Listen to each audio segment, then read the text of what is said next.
Hello' বন্ধুসকল, welcome to our channel MNO Assam Tech। তো বন্ধুসকল, আজি মই আপোনালোকক ক'ম কি কেনেকৈ E-Shram Card এপ্লাই কৰিব পাৰিব অনলাইনত আপোনাৰ নিজৰ লেপটপ বা ডেস্কটপ অথবা আপোনাৰ নিজৰ এণ্ড্ৰইড মোবাইলত। তো বন্ধুসকল, আপোনাৰো যদি অনলাইনত এই E-Shram Card এপ্লাই কৰিব লাগে তেনেহ'লে সঠিক ভিডিঅ'টো প্লে কৰিছে। আপোনাক এই ভিডিঅ'ত মই ডিটেইলছ সহকাৰে আপোনাক বুজাই দিম কিদৰে E-Shram Card আপুনি এপ্লাই কৰিব পাৰিব। ইয়াৰ কাৰণে বন্ধুসকল, পোনপ্ৰথমে আপোনাৰ ভিডিঅ'টো স্কিপ নকৰি ফুল ভিডিঅ'টো চাব লাগিব আৰু ষ্টেপ বাই ষ্টেপ ফ'ল' কৰিব লাগিব। তো বন্ধুসকল, আহক ষ্টাৰ্ট কৰোঁ ভিডিঅ'টো।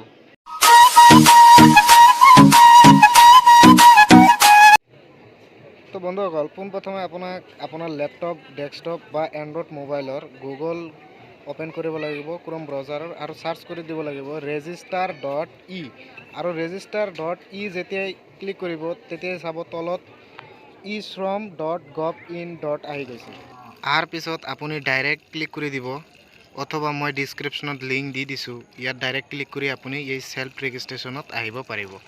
তো বন্ধুসকল, ছেল্ফ ৰেজিষ্ট্ৰেশ্যনত আহি আপোনাৰ চাক এতে লাগিব আপোনাৰ আধাৰ নাম্বাৰ, আধাৰ কাৰ্ড লাগিব, আৰু তলতটো দিয়া আছে চাক, তলতটো দিয়া আছে আধাৰ লিংকড এক্টিভ মোবাইল নাম্বাৰ। আধাৰ কাৰ্ডৰ লগত লিংক থকা মোবাইল নম্বৰটো লাগিব, আৰু বেংক একাউণ্ট ডিটেইলছ লাগিব, আৰু এইজ শোল্ড বি বিটুইন আপোনাৰ বয়সটো কিমান সেইটো দিব লাগিব। তো বন্ধুসকল, আপুনি চাক এতে আধাৰ লিংকত থকা মোবাইল নম্বৰটো এণ্টাৰ কৰি দিব, আৰু দিয়াৰ পিছত তলত আছে কেপচা কোড। এতে আপুনি কেপচা কোডটো চাই আপুনি বহাই দিব। বহাৰ পিছত আপুনি ডাইৰেক্ট এতে আপুনি are you a member of, যদি ইয়েছ থাকে ইয়েছ কৰি দিব, নহ'লে ন' কৰি দিব। ঠিক আছে। তো বন্ধুসকল, ইয়াৰ পিছত আপুনি পোনপ্ৰথমে ডাইৰেক্ট মাৰি দিব এই তলত চেণ্ড OTPত ক্লিক কৰি দিব। চেণ্ড OTPত ক্লিক কৰি দিয়াৰ পিছত বন্ধুসকল, সেই মোবাইলত আপোনাৰ এটা OTP যাব, সেই OTPটো ইয়াতে, সেই কোডটো ইয়াতে বহাই দিব লাগিব। মোৰ ইয়াতে OTP অহা নাই, এতিয়ালৈকে আহি গৈছে। তাৰপিছত আপুনি ছাবমিটত ক্লিক কৰি দিয়াৰ পিছত ইয়াতে আহিব আধাৰ নাম্বাৰ। এতিয়া আপোনাৰ যে আধাৰ কাৰ্ড আছে সেই আধাৰ কাৰ্ডৰ নম্বৰখিনি ইয়াতে বহাই দিব লাগিব। চাৰিটাকৈ 3টা বাকচ দিয়া আছে। ইয়াতে আপুনি 4টাকৈ আধাৰ নম্বৰ বহাই দিয়াৰ পিছত আপুনি ডাইৰেক্ট ছাবমিটত ক্লিক কৰি দিব পাৰিব। ক্লিক কৰি দিয়াৰ পিছত আকৌ সেই মোবাইল নম্বৰত আপুনি আৰু এটা OTP যাব, সেই OTPটো ইয়াতে বহাই দিব লাগিব। মই OTPটো বহাই দি আছোঁ। তো বন্ধুসকল, বহাই দিয়াৰ পিছত এই ভেলিডত আপুনি ক্লিক কৰি দিব লাগিব। মই ক্লিক কৰি দি আছোঁ, ৰ'ব, দিছোঁ।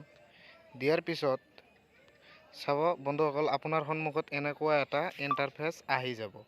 আহি যোৱাৰ পিছত আপুনি ইয়াতে লিখা আছে ইউৰ পাৰ্চনেল পাৰ্টিকুলাৰ এজ পাৰ আধাৰ। ইয়াতে আপোনাৰ যে আধাৰ কাৰ্ডৰ ডিটেইলছ আছে সেই ডিটেইলছটো ইয়াতে আহি যাব। আহি যোৱাৰ পিছত চাওক বন্ধুসকল, ইয়াতে নাম, ডেট অফ বাৰ্থ, জেণ্ডাৰ সকলো দিয়া আছে। এইটো আকৌ ছাইডত দিয়া আছে ইউজাৰ ইমেজ। ইয়াতে এইটো লোড হোৱা নাই, সেইকাৰণে অহা নাই। যেতিয়া লোড হ'ব তেতিয়া ফটো আহি যাব আপোনাৰ। তো বন্ধুসকল, ইয়াৰ পিছত আপুনি তলত আহি যাব। তলত অহাৰ পিছত ইয়াতে চাব আধাৰ নাম্বাৰ ইজ নট এভেইলেবল। মোৰ এইটো তাৰমানে আধাৰ কাৰ্ডটো বেংক একাউণ্টৰ লগত লিংক নাই, সেইকাৰণে ইয়াতে আধাৰ নাম্বাৰ নট এভেইলেবল দেখাই আছে। তো আপোনাৰ যদি আধাৰ কাৰ্ড বেংকৰ লগত লিংক থাকে তেনেহ'লে ইয়াতে আপোনাৰ বেংক ডিটেইলছটো আহি যাব। তো ইয়াৰ কাৰণে আপুনি পোনপ্ৰথমে কণ্টিনিউ টু ইণ্টাৰ ইয়াতে ক্লিক কৰি দিব। ক্লিক কৰি দিয়াৰ পিছত চাওক ইয়াতে আহি যাব আপোনাৰ মোবাইল নম্বৰটো। ইয়াতে আপোনাৰ ইমাৰ্জেঞ্চি মোবাইল নম্বৰটো বহাই দিব, চেম বহাই দিব পাৰিব, নিদিলেও নাই। ইয়াতে আপুনি ইমেইল আইডিটো দিব লাগিব। ইমেইল আইডিটো আপোনাৰ যিটো ইমেইল আইডি সেইটো বহাই দিব।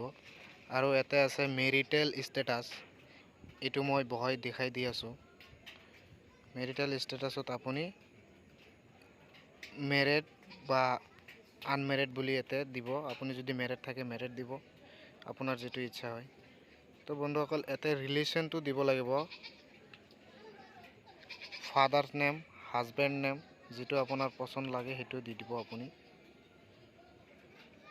যদি ফাদাৰ্ছ আছে ফাদাৰ্ছ নেম দি দিব, যদি হাজবেণ্ড হয় হাজবেণ্ডৰ নাম দি দিব। ইয়াতে মই নাম এটা ফাদাৰ্ছ নেমটো বহাই দিছোঁ। দিয়াৰ পিছত ইয়াতে আপুনি আছে ছ'চিয়েল কেটেগৰী। ইয়াতে আপোনাৰ ছ'চিয়েল কেটেগৰী যিটো হয় সেইটো বহাই দিব। মোৰ জেনেৰেল, মই জেনেৰেল দিছোঁ। ব্লাড গ্ৰুপটো বহাই দিব ইয়াতে। ব্লাড গ্ৰুপটো দিয়াৰ পিছত ডিফাৰেণ্টলি এভেলেট এটা আপুনি যদি ইয়েছ আছে ইয়েছ দি দিব, যদি ন হয় ন দি দিব, আপোনাৰ যিটো ইচ্ছা সেইটো দি দিব। তো বন্ধুসকল এটা আহি আছে নমিনি ডিটেইলছ যদি আপুনি দিব খোজে দি দিব, আৰু নিদিলেও নাই, নো বুলি ক্লিক কৰি দিব। নো বুলি ক্লিক কৰি সেভ এণ্ড কণ্টিনিউত ক্লিক কৰি দিব। সেভ এণ্ড কণ্টিনিউ ক্লিক কৰাৰ পিছত চাওক এটা আহিছে ৰেচিডেন্স ডিটেইলছ। তো বন্ধুসকল এতে হোম ষ্টেটটো দিব লাগিব, আসাম ষ্টেটটো দিব লাগিব, আৰু এতে হাউচ নাম্বাৰ, লোকেটৰী ষ্টেট আসাম, যেটো আপোনাৰ যেটো হয় সেইটো আপুনি দি দিব। ডিষ্ট্ৰিক্টটো দি দিছোঁ, সাব ডিষ্ট্ৰিক্টটো দি দিছোঁ, পিনক'ডটো বহাই দি দিব। বহাই দিয়াৰ পিছত আপুনি তলত আহিব, তলত আহি এতে চাওক এতে আছে ষ্টেইং এট কাৰেক্ট লোকেশ্যন। আপোনাৰ যিটো বয়স 15 পৰা 20, 20 পৰা 25, আপোনাৰ যিটো বয়স হয় এটা তলত দিয়া আছে মোৰ দেন 25 ইয়াৰ্ছ। এটা আপুনি যদি 25 বছৰৰ ওপৰত আছে এইটো বহাই দিব পাৰিব। মোৰ 15 পৰা 20 হ'ব, এইটো বহাই দি আছোঁ। ঠিক আছে, দিয়াৰ পিছত আপুনি দি দিব save and continue per click কৰি দিব। ক্লিক কৰি দিয়াৰ পিছত এটা আহিব এডুকেশ্যন কোৱালিফিকেশ্যন। আপোনাৰ শিক্ষাৰ যিটো কোৱালিফিকেশ্যন আছে, চাৰ্টিফিকেট আছে, ইয়াতে দিব লাগিব। এটা আছে এডুকেশ্যন কোৱালিফিকেশ্যন, আপোনাৰ যিটো এডুকেশ্যন কোৱালিফিকেশ্যন আছে সেইটো বহাই দিব। আকৌ এটা আছে এডুকেশ্যন চাৰ্টিফিকেট, আপুনি যদি চাৰ্টিফিকেটৰ ফটোটো আপলোড কৰি দিব খোজে আপুনি দিব পাৰিব, নিদিলেও নাই। এটা আছে মন্থলি ইনকাম স্লেব, এটা আপোনাৰ ইনকাম মাহত কিমান টকা ইনকাম হয় এইটো বহাই দিব লাগিব। আপোনাৰ যিমান ইনকাম হয় এইটো বহাই দিব। যদি আপোনাৰ ইনকাম চাৰ্টিফিকেট আছে ফটো মাৰি আপুনি এটা আপলোড কৰি দিব লাগিব। যদি আপোনাৰ ইনকাম চাৰ্টিফিকেট দিব খোজে তেন্তে দি দিব, নিদিলেও নাই। তাৰপিছত আপুনি সেভ এণ্ড কণ্টিনিউত ক্লিক কৰি দিব। ক্লিক কৰাৰ পিছত ইয়াতে আহি যাব আপোনাৰ সেভ এণ্ড কণ্টিনিউত ক্লিক কৰাৰ পিছত ইয়াতে আপোনাৰ 4 নম্বৰ অপশ্যনটো আহি যাব।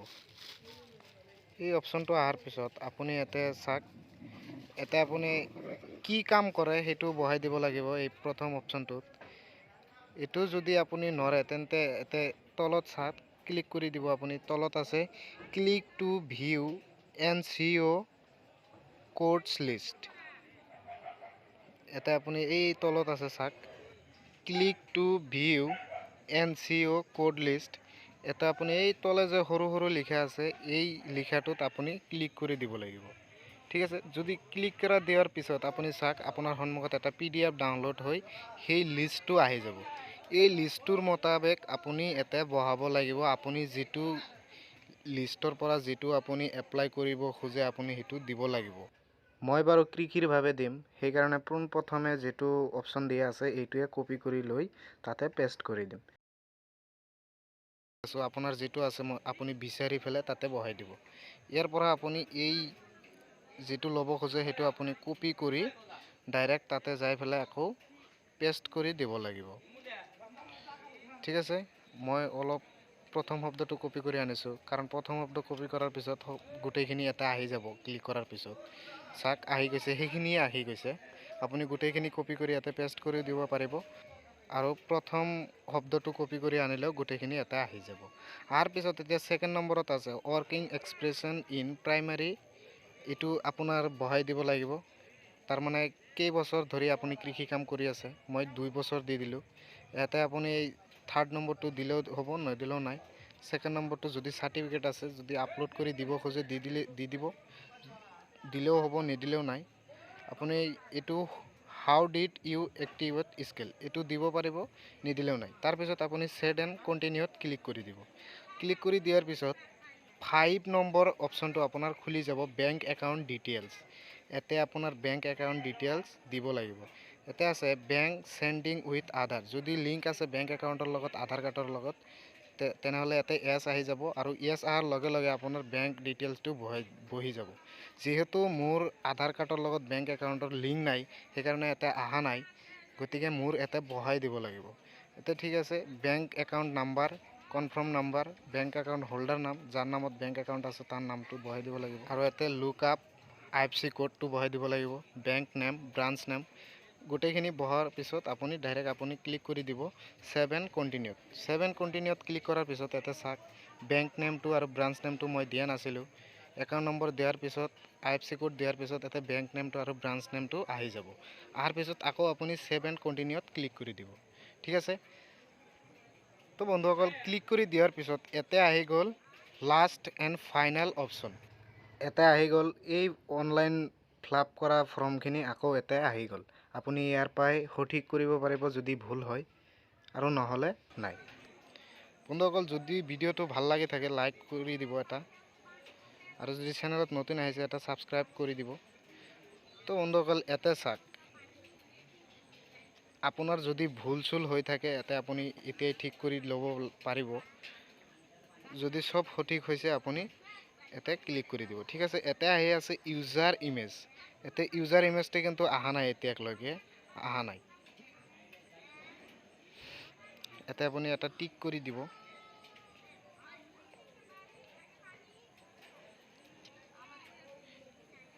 দিয়াৰ পিছত আপুনি ইয়াতে আপোনাৰ আছে ডিক্লেৰেশ্যন, ইয়াতে আপুনি টিক কৰি আপুনি ছাবমিট কৰি দিব। তলৰ ছাইডত ছাবমিট কৰি দিব। ছাবমিট কৰি দিয়াৰ পিছত লাষ্টত আহিব আপোনাৰ OTP। সেই মোবাইল নম্বৰত আপোনাৰ লাষ্ট এটা OTP যাব। সেই OTPটো বহাই দি পেলাই আপুনি ভেৰিফাইত ক্লিক কৰি দিব লাগিব। ভেৰিফাইত ক্লিক কৰি দিয়াৰ পিছত একে চাওক UAN কাৰ্ড। এটা আপোনাৰ সন্মুখত আহিছে ডাউনলোড UAN কাৰ্ড। আপোনাৰ তাৰমানে E-Shram কাৰ্ডটো এপ্লাই হৈ গ'ল আৰু কাৰ্ডটো এতিয়া PDF ডাউনলোড কৰিবলৈ দি আছে। তো বন্ধুসকল ইয়াতে আপোনাৰ এপ্লাইটো হৈ যোৱাৰ পিছত ইয়াতে আহিব ডাউনলোড UAN কাৰ্ড। আপোনাৰ E-Shram কাৰ্ডটো ৰেজিষ্টাৰ হৈ গ'ল। হৈ যোৱাৰ পিছত ইয়াতে ডাউনলোড কৰিবলৈ দি আছে। আপোনাৰ E-Shram কাৰ্ডটো আপুনি PDF হিচাপত আপুনি ডাউনলোড কৰি ল'ব পাৰিব। তো বন্ধুসকল আশা কৰোঁ ভিডিঅ'টো বৰ ভাল লাগিছে। যদি ভাল লাগে এটা লাইক কৰি দিব, আৰু যদি চেনেলত নতুন আহিছে ছাবস্ক্ৰাইব কৰিবলৈ নাপাহৰিব। তো বন্ধুসকল আপোনাৰ এটা লাইকত আমাৰ বাবে বহুত মটিভেশ্যনেল আহে নেক্সট ভিডিঅ' বনাবৰ কাৰণে। তো বন্ধুসকল থেংক ইউ এণ্ড জয় আই অসম।